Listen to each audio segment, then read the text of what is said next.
तो गाइस बहुत बहुत स्वागत है आपका मेरा यूट्यूब चैनल जिसका नाम ऑल इन वन है। मेरा नाम हैमी है। तो गाइस आज हम लोग बात करेंगे सेंसेक्स के बारे में। जैसा कि हम लोग जानते हैं कि सेंसेक्स ने रिसेंटली 50,000 का मार्क ब्रीच किया है। तो आज हम लोग यही बात करेंगे कि इसकी हिस्ट्री क्या है और इसको कैसे कैलकुलेट किया जाता है। तो जो सेंसेक्स है इसको हम S&P Bombay stock exchange Sensex index भी कहते हैं। और ये हमें ये बताता है कि जो इंडिया की टॉप कंपनीज़ है उनकी वैल्यू कितनी है। जो सेंसेक्स होता है उसमें टोटल 30 इंडिया की सबसे बड़ी कंपनीज़ होती हैं और ऐसी कंपनीज़ होती हैं जिनके की जो ट्रेड्स हैं वो सबसे ज़्यादा खरीदे और बेचे जाते हैं शेयर बाज़ार में। जो सेंसेक्स है वो 1986 में शुरू हुआ था इंडिया में। और ये जो सेंसेक्स है ये इंडिया का सबसे पुराना स्टॉक इंडेक्स है इंडिया में।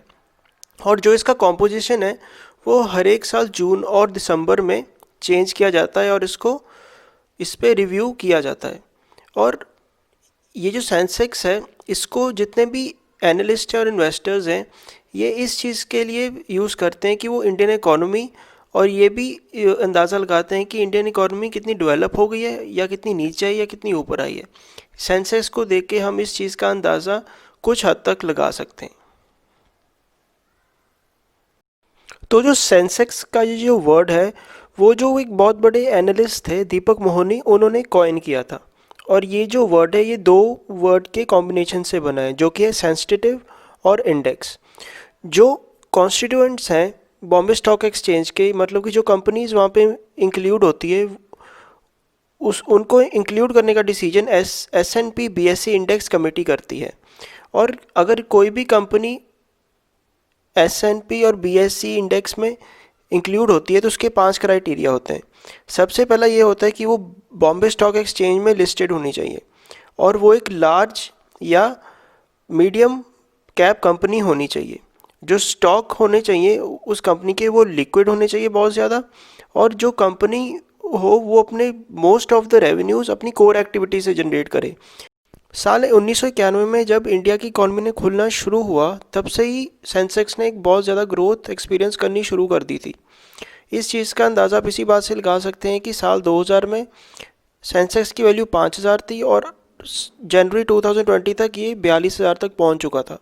और ये मोस्टली इस वजह से हुआ क्योंकि जो इंडिया की इकॉनमी थी इसने पिछले 30 साल में बहुत ज़्यादा ग्रोथ देखी है और गवर्नमेंट के कुछ कदमों की वजह से भी जो ग्रोथ हुई है उसकी वजह से भी सेंसेक्स ने इतना ज़्यादा राइज देखा है। इस राइज के पीछे एक और कारण है वो है इंडिया की मिडिल क्लास का ऊपर उठना। एक स्टडी के मुताबिक इंडिया के 2030 तक नियरली 80% ऑफ जो घराने होंगे वो मिडिल इनकम के होंगे जो कि 50% है 2019 में। और ये जो चीज़ होगी ये सेंसेक्स के ऊपर बढ़ने के लिए और इकॉनमी के बढ़ने के लिए बहुत ज़रूरी है। हालांकि पिछले साल में और पिछले कुछ सालों में इकोनॉमिक ग्रोथ कम हुई है और 2020 में लॉकडाउन लगने की वजह से और पेंडेमिक की वजह से भी जो इकोनॉमी है उस पर बहुत ज़्यादा इफेक्ट पड़ा है जिससे कि सेंसेक्स पे भी आगे इफेक्ट दिखने की आशा या फिर अनुमान लगाया जा सकता है। तो अब हम लोग बात करें कि जो सेंसेक्स है उसको कैलकुलेट कैसे किया जाता है। तो साल 1986 में जब सेंसेक्स को लॉन्च किया गया था तो इसको मार्केट कैपिटलाइजेशन वेट मेथडोलॉजी से कैलकुलेट किया जाता था। बट सितंबर 2003 से ये जो सेंसेक्स है इसको फ्री फ्लोट कैपिटलाइजेशन मेथड के ज़रिए कैलकुलेट किया जाता है। तो फ्री फ्लोट मार्केट कैपिटलाइजेशन को कैलकुलेट करने के लिए हमें दो चीज़ों की ज़रूरत होती है। पहला होता है फ्री फ्लोट फैक्टर और दूसरा होता है मार्केट कैपिटलाइजेशन। जो फ्री फ्लोट फैक्टर होता है उसका मतलब ये होता है कि कितने फ्री फ्लोट शेयर्स अवेलेबल हैं मार्केट में। इसके बारे में हम आगे भी बात करेंगे, ये मैं सिर्फ एक ओवरव्यू दे रहा हूँ। मार्केट कैपिटलाइजेशन होता है करंट शेयर प्राइस किसी भी कंपनी का और कितने नंबर ऑफ शेयर्स हैं जो कंपनी ने इशू किए हैं। और अगर हमें फ्री फ्लोट मार्केट कैपिटलाइजेशन को कैलकुलेट करना है तो उसको free float factor into market capitalisation कर देना है। तो अगर हम फ्री फ्लोट फैक्टर को थोड़ा और डिटेल में देखें तो ये होता है नंबर ऑफ शेयर्स जो कि ट्रेडिंग के लिए ओपन मार्केट में अवेलेबल है divided by number of outstanding shares जो कि कंपनी के होते हैं। तो सबसे पहले हम चीज़ ये देखें कि आउटस्टैंडिंग शेयर्स कौन से होते हैं। तो ये वो शेयर्स होते हैं जो कि कंपनी के शेयर होल्डर्स के पास होता है, जैसे कि कंपनीज के ऑफिसर्स, उनके सीईओ या उनके ओनर्स के पास होते हैं। और जो ऊपर की टर्म है, जो कि आप देख सकते हैं कि number of shares available for trading in the open market, ये वो शेयर्स हैं जो कि रेडली अवेलेबल होते हैं मार्केट में बिकने के लिए। तो ये दो चीज़ें हैं।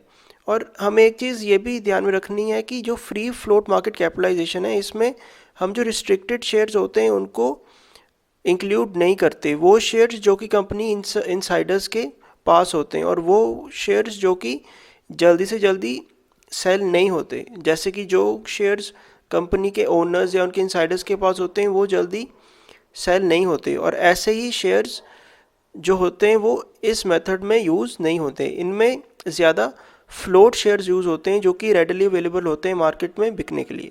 तो अगर मैं एक ओवरऑल समरी में बात करूं तो सबसे पहले जो बॉम्बे स्टॉक एक्सचेंज है वो उन 30 स्टॉक्स को सिलेक्ट करता है जिनको कि इंडेक्स पे फीचर करना है।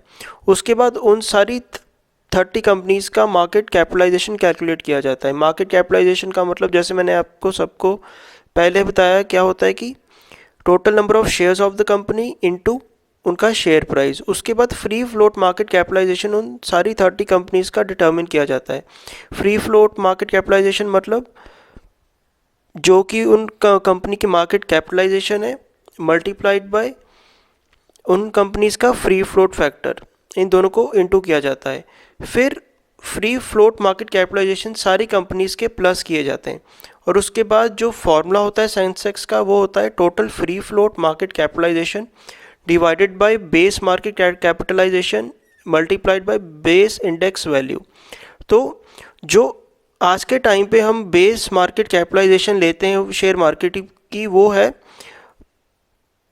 25,041 करोड़ रुपये। और जो बेस इंडेक्स वैल्यू है वो है 100 की।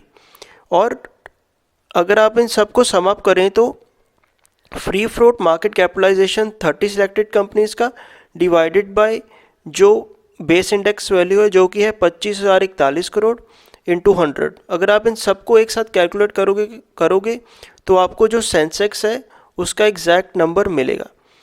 तो होपफुली गाइस आपको ये वीडियो पसंद आई होगी। अगर आपको पसंद आई हो तो प्लीज़ लाइक, शेयर और सब्सक्राइब कीजिए और कमेंट्स भी कीजिए। Thank you very much.